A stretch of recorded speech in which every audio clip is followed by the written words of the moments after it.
Hello everyone, my name is Faizan and welcome back to my YouTube channel civilo concept. आज के इस video में हम एक न्यूमेरिकल्स देखने वाले हैं which is related with the double reinforced beam section. तो चलिए शुरू करते हैं। आपके स्क्रीन पे क्वेश्चन दिख रहा है। What it says, find factored moment for a rectangular beam 300 mm by 550 mm overall. If it is reinforced with 5 numbers of 22 mm diameter of an effective cover of 50 mm as tension reinforcement and 3 numbers of 60 diameter at an effective cover of 50 mm as compression reinforcement, use M15 concrete mix and FY 415 steel. आपको यहाँ पर factored moment यानी moment of resistance निकालने के लिए बोल रहा है और इसमें क्या गिवन डेटाज हैं। आपको overall dimensions of the beam given है, यानी आपको विड्थ दिया हुआ 300 mm का और overall depth which is denoted by capital D यहाँ पर 550 mm दिया हुआ है। और साथ ही में आपको टेंसाइल इन्फोर्समेंट्स दिया हुआ है। कितने दिए हुए? 5 सरिया यूज़ किए हैं, 5 रिइंफोर्समेंट बार्स यूज़ किया है 22 mm डायमीटर का as an tensile reinforcement. Okay, और इसका इफेक्टिव कवर आपको 50 mm दिया हुआ है और साथ ही में आपको कॉम्प्रेसिव रिइंफोर्समेंट्स के नंबर्स भी दिए हुए हैं और डायमीटर ऑफ द बार्स भी गिवन है। तो कॉम्प्रेसिव रिइंफोर्समेंट का डायमीटर ऑफ द बार्स आपको 16 डायमीटर का दिया हुआ है और नंबर ऑफ बार्स कितने हैं? 3। और साथ ही में कॉम्प्रेसिव रिइंफोर्समेंट का इफेक्टिव कवर दिया हुआ है 50 mm का, यानी आप यहाँ से स्मॉल डी डैश निकाल सकते हैं, डेट इज 50 mm। और कॉन्क्रीट मिक्स जो दिया है M15 का यूज़ करने के लिए बोला है और स्टील का ग्रेड जो है Fe 415 है। तो चलिए अब सॉल्व करते हैं। सबसे पहले गिवन डेटा लिख लेते हैं। जैसा कि आप देख सकते हैं मैंने यहाँ पे डायग्राम ड्रॉ किया हुआ है। आपका cross section of the beam है और विथ आपका 300 mm गिवन है और 550 mm इसका ग्रॉस डेप्थ है। टेंसाइल इन्फोर्समेंट आपने देखा है कि यहाँ पे मैंने ड्रॉ किया हुआ है। 5 टेंसाइल इन्फोर्समेंट है 22 mm यानी 22 mm डायमीटर वाले, और साथ में आपका कॉम्प्रेसिव रिइंफोर्समेंट भी है। 3 number of compressive reinforcement use किया गया 16 mm डायमीटर वाले, आपका विथ 300 mm और ग्रॉस डेप्थ 550 mm है। और क्या गिवन है आपको, जैसे यहाँ से मैं देख सकता हूँ टेंसाइल रिइंफोर्समेंट आपको गिवन, तो यहाँ से हम एस टी का वैल्यू डायरेक्टली निकाल सकते हैं। तो ए एस टी की बराबर निकालने के लिए आप क्या करेंगे, कितना नंबर ऑफ बार से? 5 नंबर्स ऑफ बार से 5 इंटू 5/4 इंटू 22 का स्क्वायर करेंगे, आपको एस टी की वैल्यू निकल जाएगी। और इसे आप जब कैलकुलेट करेंगे तो उसका वैल्यू आएगा 1900.66 mm²। क्लियर है। और कॉम्प्रेसिव रिइंफोर्समेंट दिया हुआ है तो आप यहाँ से एएससी की वैल्यू को यानी area of the steel in compression calculate कर सकते हैं। 3 नंबर ऑफ बार्स है और 16 mm डायमीटर है, तो 3 इंटू 5/4 इंटू 16 का स्क्वायर से आप निकाल सकते हैं। इसके जो वैल्यू आएगी वो हो जाएगा आपका 603.18 mm²। क्लियर है। साथ ही में आपको क्या गिवन था कि इफेक्टिव कवर की वैल्यू आपको गिवन है 50 mm का।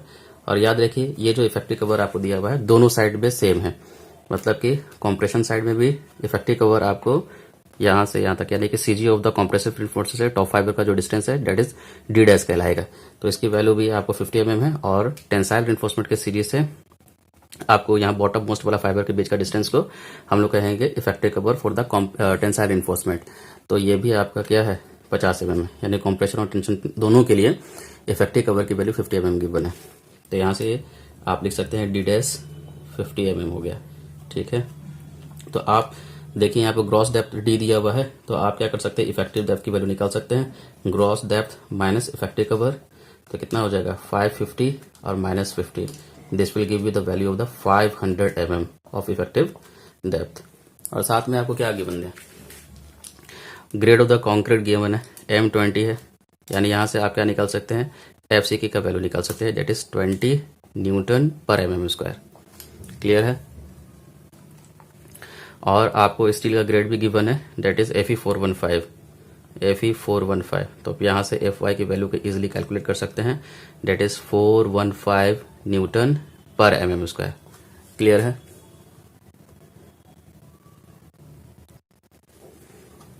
आपको इस क्वेश्चन में पूछ क्या रहा है, आपको निकालना क्या है, that is to find moment of resistance पूछा है। आपको निकालना क्या है, मोमेंट ऑफ रेजिस्टेंस, जिसको हम लोग फैक्टर्ड मोमेंट भी कहते हैं, यानी कि आपको MU की वैल्यू निकालना है। तो चलिए शुरू करते हैं इसको निकालना। देखिए आप स्टेप नंबर 1 में क्या निकालेंगे, स्टेप नंबर 1 में आप क्या करेंगे, एस्टिमेट करेंगे, कैलकुलेट करेंगे एक्स मैक्स की वैल्यू को, जिसको हम लोग MU लिमिटिंग भी कहते हैं। क्लियर है। तो एक्स मैक्स की वैल्यू आप जानते हैं फॉर्मूला से, एक्स यू मैक्स बराबर क्या होता है? तो एक्स यू मैक्स बराबर होता है आपका के इंटू डी। ये डिपेंड करता है ग्रेड ऑफ द स्टील पे। तो के का वैल्यू क्या हो जाएगा? 0.48 टाइम्स ऑफ द डी हो जाएगा। किसके लिए? FE 415 के लिए। ठीक है, तो 0.48 और इंटू डी का वैल्यू हमने अभी अभी कैलकुलेट किया था, 500 निकल कर आया था। 500 से मल्टीप्लाई करेंगे तो इसका वैल्यू जो हो जाएगी 240 mm हो जाएगा। अब हम बात करते हैं स्टेप नंबर 2 में आप क्या करेंगे। स्टेप नंबर 2 में आप कैलकुलेट करेंगे, calculate actual depth of neutral axis. आप करेंगे actual depth of neutral axis, जिसको हम लोग डिनोट करते हैं XU से।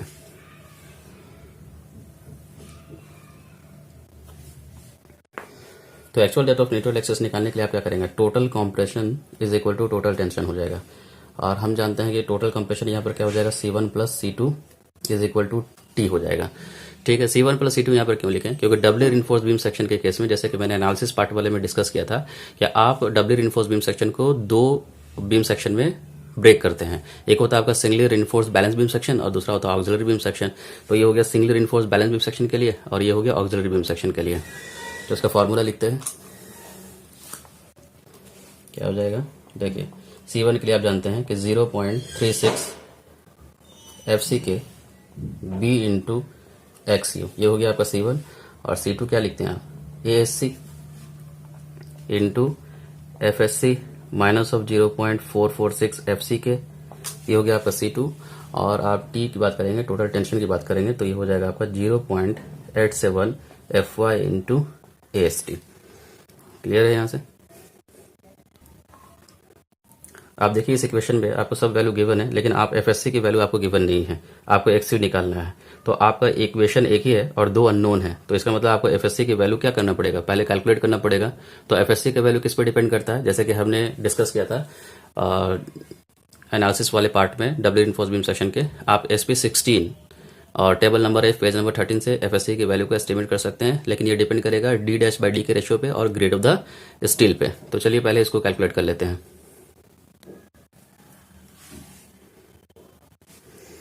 मैंने बोला कि जो FSC है आपकी वैल्यू, वो डिपेंड करेगा D' के रेशियो पे और ग्रेड ऑफ द स्टील पे। तो ग्रेड ऑफ द स्टील आपको FE 415 गिवन है, तो D' कितना हो जाएगा? D' की वैल्यू, यानी हम जानते हैं कि इफेक्टिव कवर दोनों साइड में आपको 50 mm का गिवन है। कितना हो जाएगा? तो 50 mm डिवाइडेड बाय आपका ये हो जाएगा 500। तो इसको सॉल्व करेंगे तो इसकी वैल्यू आ जाएगी 0.10। और ये FE 415 है, तो यहाँ से आप FC के निकाल सकते हैं, सॉरी FY निकाल सकते हैं, दैट इज 415 न्यूटन पर mm²। क्लियर है? तो डिपेंडिंग अपॉन दिस 2 वैल्यू आप SP16 table number 1 page number 13 से डायरेक्टली एस्टिमेट कर सकते हैं। देखिए, मैंने ये table number F page number 13 का SP16 का मैंने खोल रखा है। तो यहाँ पर देखिए आपका ग्रेड ऑफ द स्टील है, आपका ग्रेड ऑफ द स्टील क्या है? FE 415 है और D' का रेशियो आप देख सकते हैं 0.10 आया है। तो 0.10 के नीचे FE 415 के करस्पॉन्डिंग में जो आपको FSC की जो वैल्यू मिलेगी वो कितना हो जाएगा? 353 न्यूटन पर mm²। क्लियर है? तो यहाँ से जो आप FSC का जो वैल्यू कैलकुलेट किए हैं वो कितना आ जा रहा है? 353 न्यूटन पर mm²। क्लियर है? अब आप क्या करेंगे? इन सारे वैल्यूज को उस इक्वेशन में पुट करके XU की वैल्यू को निकालेंगे। ठीक है, तो इक्वेशन क्या था हमारा?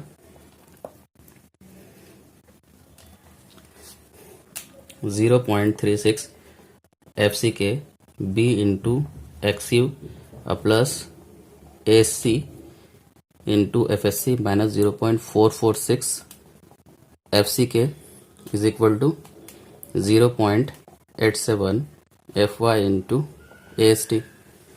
सब वैल्यू अब हमको पता है, खाली XU निकालना है हमको, तो हम XU इजिली निकाल लेंगे। तो सब वैल्यू पुट करते हैं तो क्या हो जाएगा? 0.36 FC के कितना है? आपको कौन सा grade of the concrete given है क्वेश्चन में? M15 है। देखिए FC का वैल्यू M15 था, 15 लिख दिया मैंने। B का वैल्यू आपको कितना गिवन था क्वेश्चन में? 300 mm। तो ये हो जाएगा 300 mm। आपको XU निकालना है और आपने AC का वैल्यू को पहले ही कैलकुलेट कर लिया था। तो AC का जो वैल्यू आया था आपका 603.18 था और FSC के वैल्यू अभी आपने एस्टिमेट किया है, डेट इज 353 न्यूटन पर mm² माइनस ऑफ 0.446 FCK यानी कि 15 न्यूटन पर mm स्क्वायर, और इज इक्वल टू हो जाएगा आपका 0.87, और FY आपका क्या है 415 ग्रेड का है स्टील, तो 415 हो जाएगा, और इंटू ST की वैल्यू आपने कैलकुलेट किया था 1900.66 mm स्क्वायर। तो इस वैल्यू को सॉल्व करने पर जब आप XU निकालेंगे तो XU की वैल्यू जो आपके लिए निकल कर आएगी, तो यहाँ से आप इजीली XU कैलकुलेट कर लेंगे। तो XU का जो वैल्यू निकल कर आएगा वो होगा 294.45 mm। तो this will be the value of the actual depth of neutral axis. Clear है?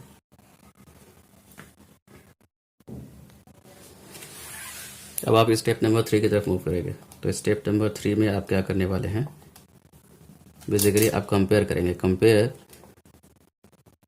Actual depth of neutral axis and limiting depth, और you can say the maximum depth of neutral axis. इन दोनों के बीच में हम compare करके बता सकते हैं कि मेरा सेक्शन कौन सा है। ठीक है, तो आप देख रहे हैं कि जो XU का जो वैल्यू निकल कर आया था और ये जो आपका XU मैक्स की वैल्यू जो निकल कर आई थी वो देख लेते हैं। तो XU आपके जो वैल्यू थी 294.45 mm था, और XU मैक्स की जो वैल्यू निकल कर आई थी 240 mm था। तो आप क्लियरली देख सकते हैं कि यहाँ पर XU is greater than XU max है। तो इस कंडीशन में आपका जो सेक्शन होगा वो कैसा होगा, ओवर रेनफोर्स सेक्शन होगा।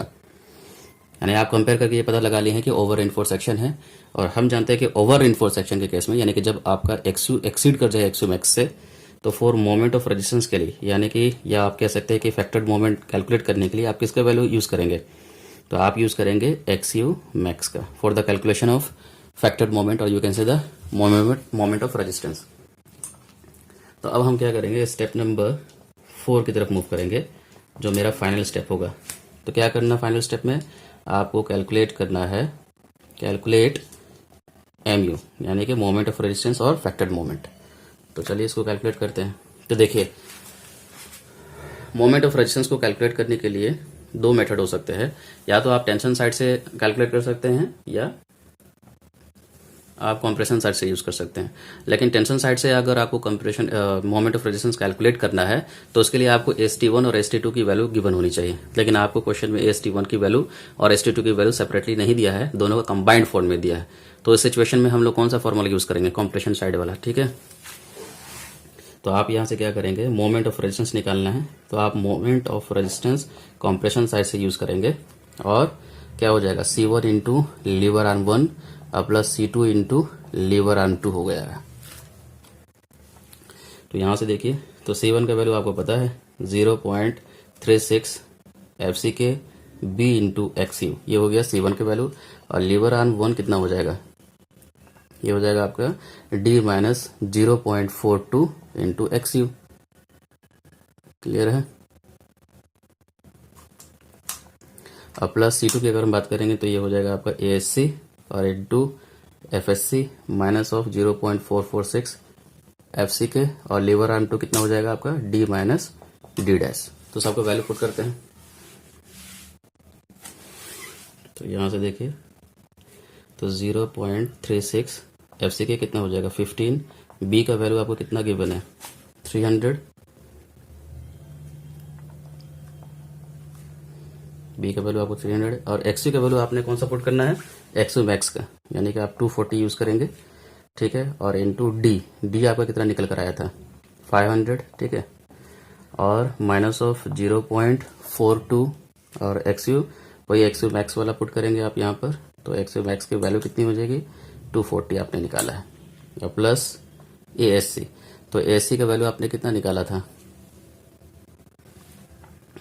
ये आया था आपका 603.18।